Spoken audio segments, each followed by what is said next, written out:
역대하 11장부터 11장 1절부터 23절 한 장 전체를 읽도록 하겠습니다. 역대하입니다. 역대하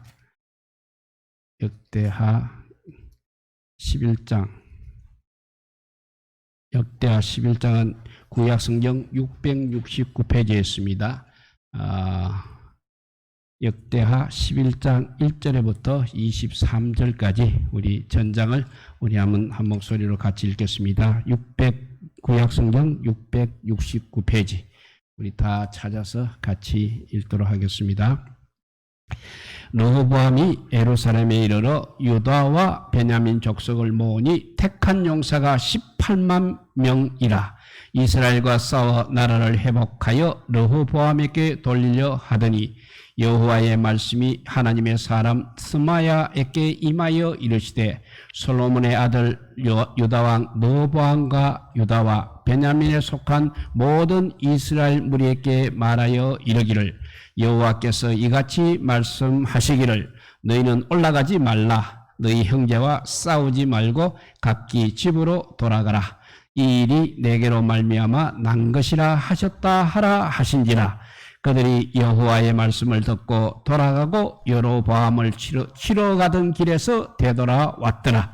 르호보암이 예루살렘에 살면서 유다 땅에 방배하는 성읍들을 건축하였으니 곧 베들레헴과 에담과 드고와 벳술과 소고와 아둘람과 가드와 마레스와 십과 아더라임과 나기스와 아세가와 소라와 아얄론과 헤브론이니 다 유다와 베냐민 땅에서 견고한 성읍들이라. 르호보암이 그 방배하는 성읍들을 더욱 견고하게 하고 주의관들을 그 가운데 두고 양식과 기름과 포도주를 저축하고 모든 성읍에 방패와 창을 두어 매우 강하게 하니라. 유다와 베냐민이 르호보암에게 속하였더라. 온 이스라엘의 제사장들과 레위 사람들이 그들의 모든 지방에서부터 르호보암에게로 돌아오되 레위 사람들이 자기들의 마을과 산업을 떠나 유다와 예루살렘에 이르렀으니 이는 여로보암과 그의 아들들이 그들을 해임하여 여호와께 제사장의 직분을 행하지 못하게 하고 여로보암이 여러 산당과 숫 염소 우상과 자기가 만든 송아지 우상을 위하여 친히 제사장들을 세움이라. 이스라엘 모든 지파 중에 마음을 굳게 하여 이스라엘의 하나님 여호와를 찾는 자들이 레위 사람들을 따라 예루살렘에 이르러 그들의 조상들의 하나님 여호와께 제사하고자 하니라. 그러므로 3년 동안 유다 나라를 도와 솔로몬의 아들 르호보암을 강성하게 하였으니 이는 무리가 3년 동안을 다윗과 솔로몬의 길로 행하였음이더라. 르호보암이 다윗의 아들 여리못의 딸 마할랏을 아내로 삼았으니 마할랏은 이새의 아들 엘리압의 딸 아비하일의 소생이라. 그가 아들들 곧 여호수와 스말랴와 사함을 낳았으며 그 후에 압살롬의 딸 마아가에게 장가 들었더니 그가 아비야와 앗대와 시사와 슬로밋을 낳았더라. 르호보암은 아내 18명과 첩 60명을 거느려 아들 28명과 딸 60명을 낳았으나 압살롬의 딸 마아가를 모든 첩보다 더 사랑하여 르호보암은 마아가의 아들 아비야를 후계자로 세웠으니 이는 그의 형제들 가운데 지도자로 삼아 왕으로 세우고자 함이었더라. 르호보암이 지혜롭게 행하여 그의 모든 아들을 유다와 베냐민의 온 땅 모든 견고한 성읍에 흩어 살게 하고 양식을 후히 주고 아내를 많이 구하여 주었더라. 아멘. 오늘부터 수요일마다 이제 남쪽 유다의 스물왕 남북으로 갈리고 난 뒤에 스물 왕이 세워졌는데 그 중에 이제 첫 번째 왕이 오늘 르호보암입니다. 르호보암에 대해서 한번 쭉 살펴보고 마지막 시드기야 왕까지 과연 나라가 어떻게 되어가는지를 우리 한번 살펴보도록 하겠습니다. 르호보암은 아버지 솔로몬이 세상에 뜬 후에 남국 유다의 왕이 되었습니다. 그리고 르호보암은 이제 나라가 두 나라로 갈려졌기 때문에 그래도 유다 나라를 잘 수습하려고 온갖 지혜와 노력을 다했던 그런 왕이었습니다. 특히 고마운 일은 백성들도 처음에는 르호보암에게 매우 협조적이었습니다. 그 말씀이 열왕기상 12장 1절부터 그리고 역대하 10장 1절 여기서부터 백성들이 르호보암을 왕으로 삼으려 했다고 그렇게 기록이 되어 있습니다.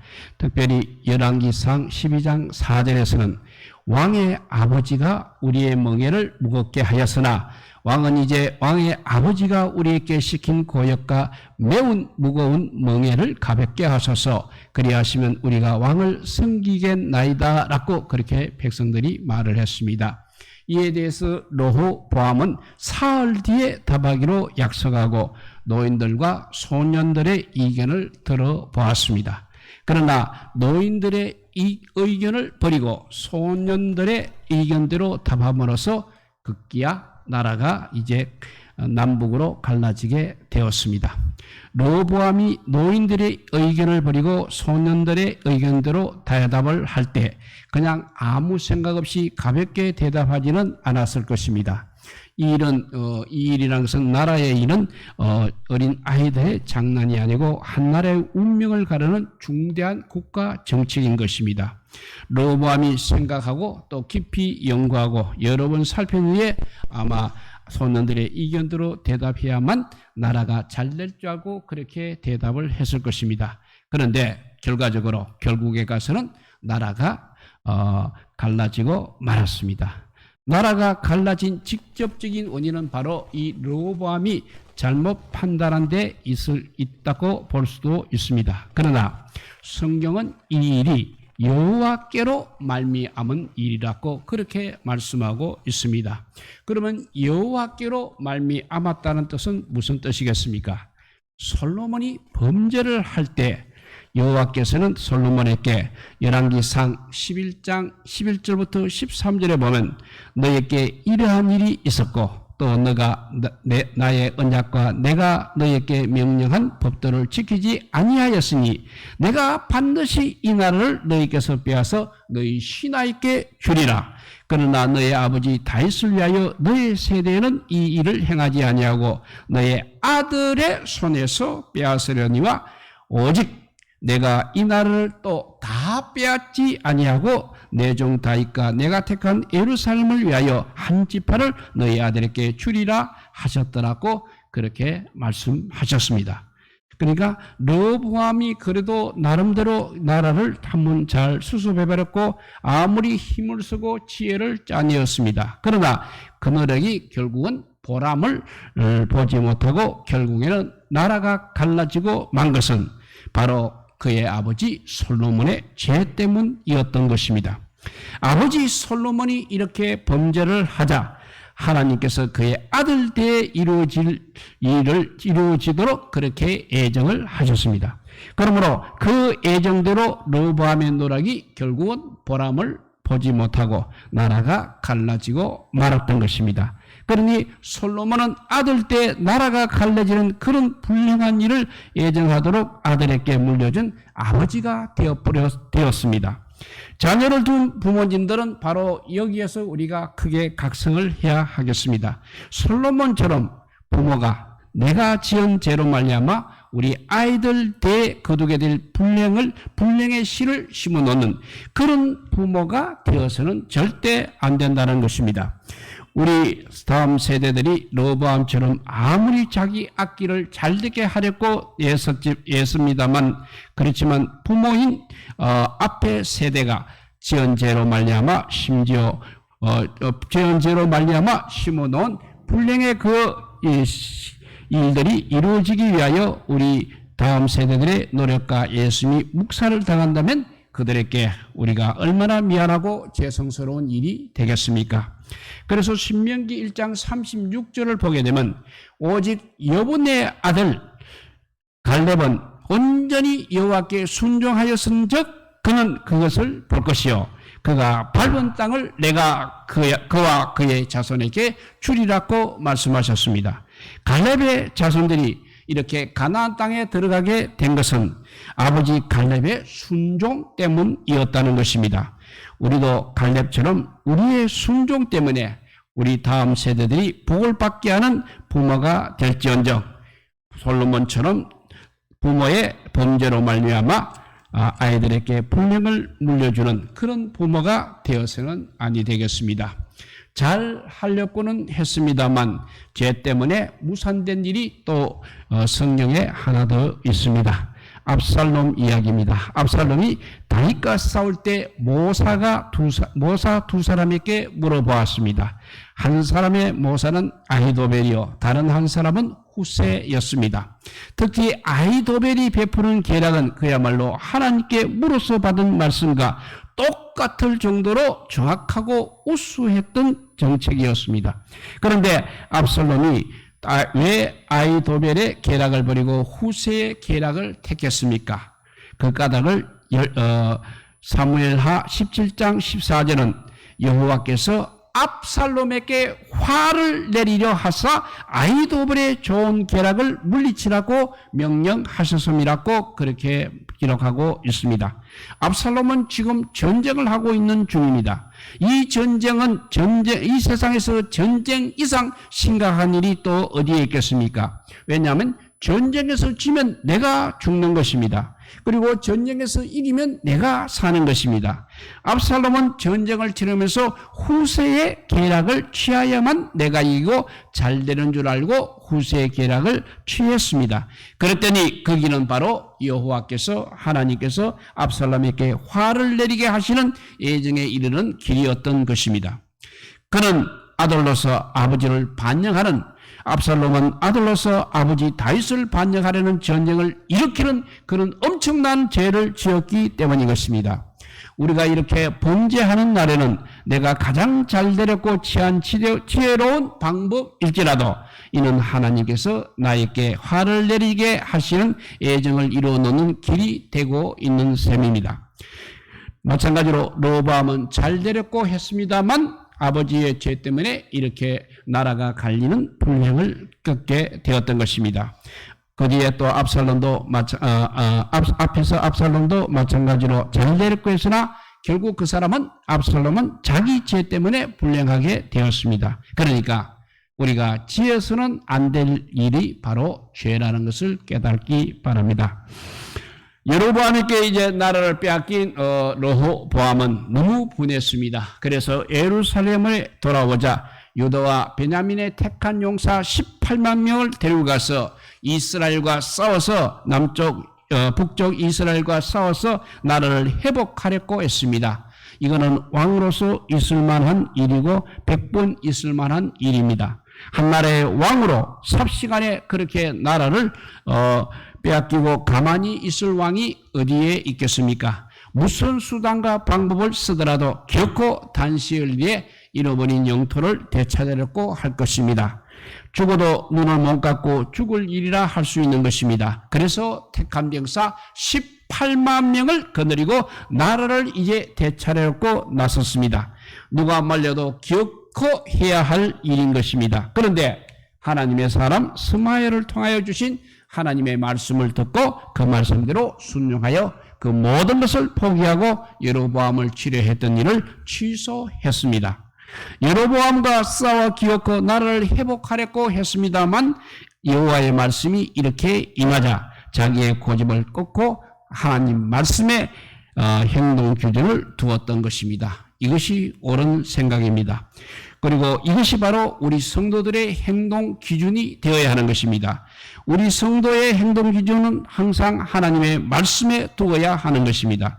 아무리 내가 하고 싶어하는 일이라도 하나님의 말씀이 금하는 일이라면 내 일은 기꺼이 포기해야 하는 것입니다. 아무리 또 내가 거꾸로 하고 싶지 않은 일이라도 하나님의 말씀이라면 그 말씀에 순종하여 사는 것이 바로 우리의 행동 기준이 되어야 하는 것입니다. 그러므로 하나님의 백성들이 그들의 행동 기준을 하나님의 말씀에 두지 않을 때에는 성공 같은 실패의 결과가 된다는 것입니다. 또 그들의 기준을 하나님의 말씀에 맞출 때는 실패 같은데 성공의 결과를 얻게 된다는 사실입니다. 민수기 14장 41절에 보면 이스라엘 백성들이 너희가 어찌하여 이제 여호와의 명령을 범하느냐 이 일이 형통하지 못하리라고 하신 여호와의 말씀을 버리고 산꼭대기로 올라갔다가 아말렉 사람과 산지에 사는 그 가나안 사람들에게 참패를 당하고 호르마까지 쫓겨 내려왔습니다. 그러니 내가 가고 싶다고 갈 수 있는 것이 아니라는 것입니다. 너희가 가는 길은 하나님의 명령을 범하는 길인 거로 형통하지 못하리라고 모세가 분명히 말하고 있었습니다. 그들의 행동 기준을 이렇게 하나님의 말씀에 맞추지 않고 자기의 고집에 맞추었던 것입니다. 그러기에 결과는 성공 같은 실패가 되었던 것입니다. 후에 에레미야 14장 23절에 뒤에 에레미야서에 보게 되면 남왕국 유다의 제20대 왕이자 마지막 왕인 시드기야가 선지자 에레미야를 불러서 그에게 임하신 하나님의 말씀을 물어보았습니다.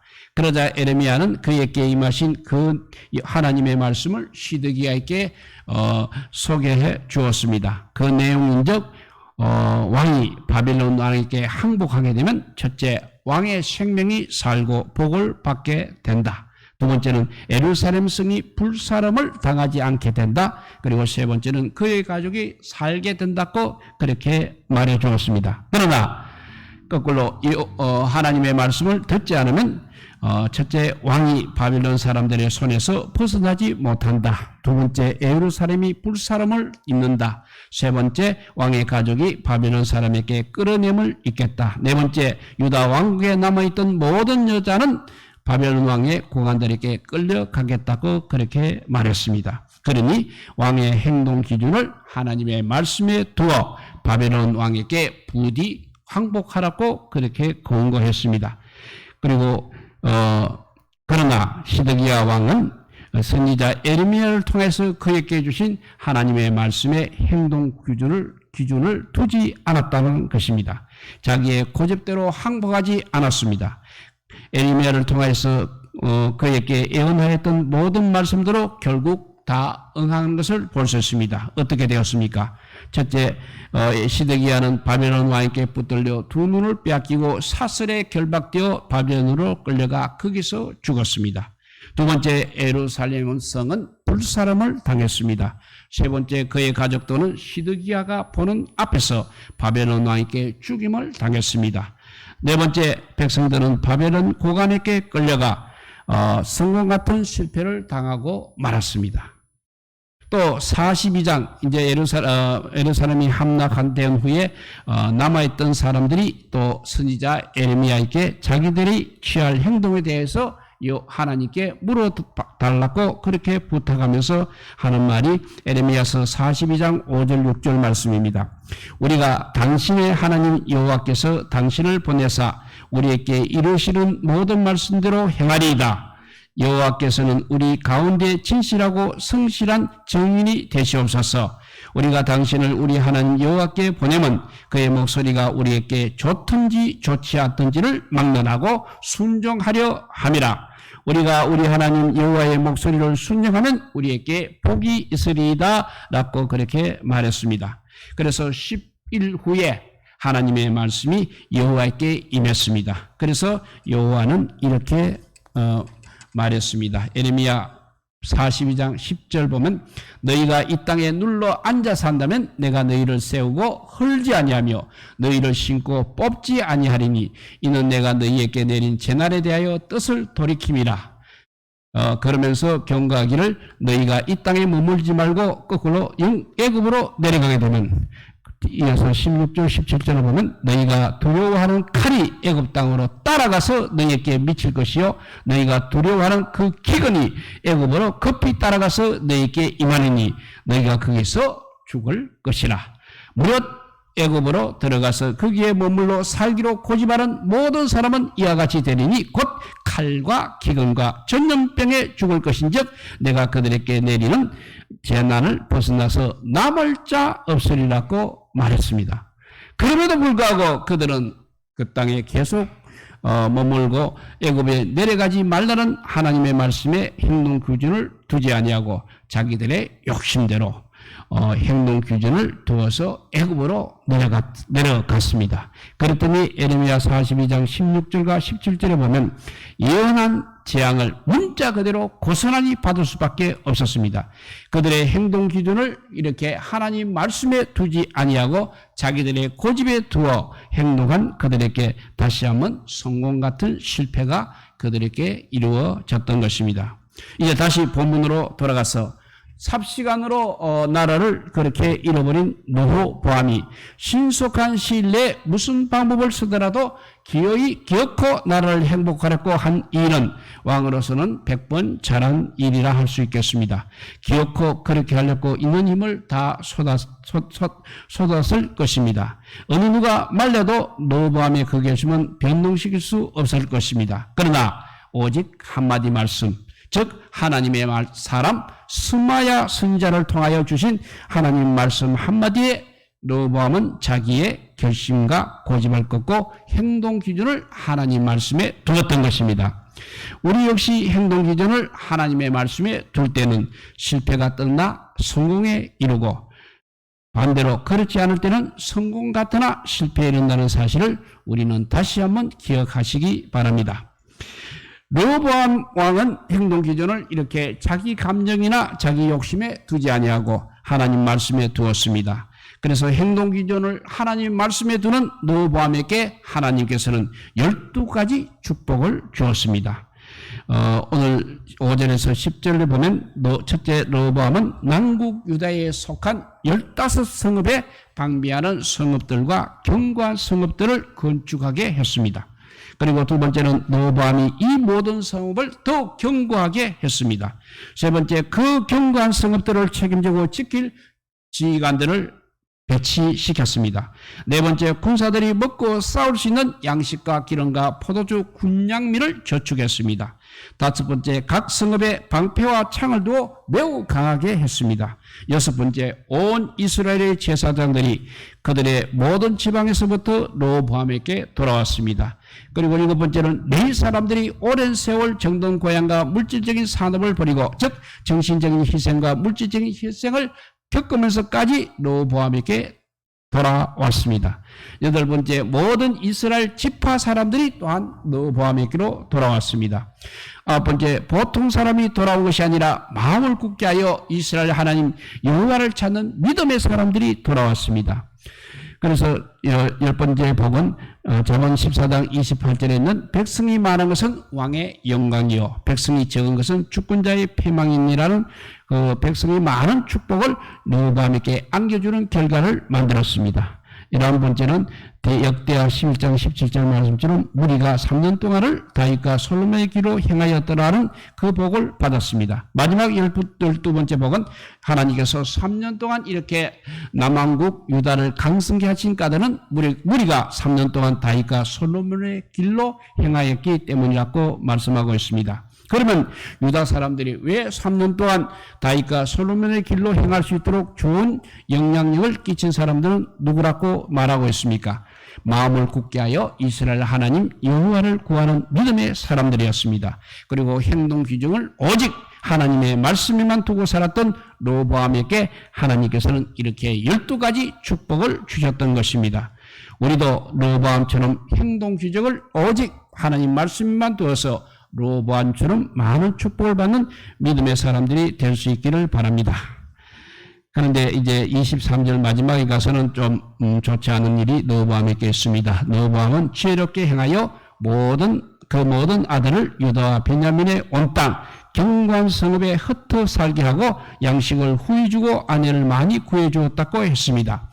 그래서 그는 아내 18명과 첩 60명을 취하여 아들 28명을 낳았고 맏아들이 아닌 아비야를 왕을 삼고자 할 때 왕이 되지 못한 다른 아들은 아비야께 반역하지 못하도록 하기 위하여 모든 성읍에 흩어져 살게 하고 원망이 나오지 않도록 양식을 후히 주고 아내를 많이 구하여 주었으니 아비야를 거스려 반역을 일으킬 수 없게끔 한 이 처살은 그래도 지혜로운 일이지만 르호보암은 이 일 자체에 대해 지혜롭게 행하여야 할 좀 더 중요하고 근본적인 문제에서는 지혜롭지 못했던 것입니다. 그럼 중요하고 근본적인 문제가 무엇이겠습니까? 바로 앞에서도 계속 말씀했지만 하나님의 말씀을 지켜야 하는 일이 바로 중요하고 근본적인 문제입니다. 르호보암은 하나님의 말씀을 지켜야 하는 보다 중요하고 근본한 일에는 이렇게 지혜롭지 못한 실수를 저질렀습니다. 지혜롭지 못한 실수는 두 가지입니다. 첫째, 그가 아내 18명과 첩 60명을 취한 일입니다. 신명기 17장 17절에 보면 왕은 아내를 많이 주지 말라고 하셨습니다. 르호보암은 이 말씀을 어겼던 것입니다. 더욱이 아버지 솔로몬이 그렇게 실패한 사실을 눈으로 보고도 실수를 했던 것입니다. 다른 하나는 신명기 21장 15절에서 17절의 말씀을 어긴 일입니다. 거기에 보면 어떤 사람에게 두 아내가 있어서 하나는 사랑을 받고 하나는 미움을 받았습니다. 미움을 받는 자의 아들이 장자인 경우에 그가 아무리 미움을 받는 자의 아들이라 할지라도 그를 장자로 세우라는 말씀입니다. 아비야가 맏아들이 아님이 분명합니다. 그런데 왕으로 세우겠으니 바로 이 말씀을 르호보암이 어겼다는 것입니다. 그래서 에레미야 8장 9절에 보면 보라 그들이 여호와의 말을 버렸으니 그들에게 무슨 지혜가 있으랴고 말하고 있습니다. 제 아무리 지혜롭다 할지라도 하나님의 말씀을 버린 사람에게는 지혜를 찾아보기 힘들다고 말씀하고 있는 것입니다. 우리에게 지혜를 주시는 하나님의 말씀을 저버리고 다른 일에만 지혜롭게 행한 르호보암의 처사가 어찌 지혜로울 수 있었겠습니까? 역대하 11장 23절의 처사가 지혜롭지 못하다는 말은 아닙니다. 그 일 자체만 보면 지혜로운 처사일 수도 있는 것입니다. 그러나 가장 중요하고 가장 근본적인 하나님의 말씀을 지키는 면에서는 르호보암이 결국 지혜롭지 못했던 모습을 볼 수 있습니다. 우리는 우리의 지혜를 맞추는 기도를 어디에 두어야 하겠습니까? 우선 우리의 행동과 생활을 우리로 하여금 삶을 지혜롭게 하는 하나님의 말씀을 지키는 일에 항상 최우선적으로 초점을 맞추어야 하는 것입니다. 우리의 삶은 하나님의 말씀을 어김없이 지키는 것이 바로 가장 중요하고 가장 근본적인 면에 항상 초점을 맞추고 살아가서 하나님께서 주시는 그 무한한 은총 받으시는 우리 모두가 되기를 주님의 이름으로 축복드립니다.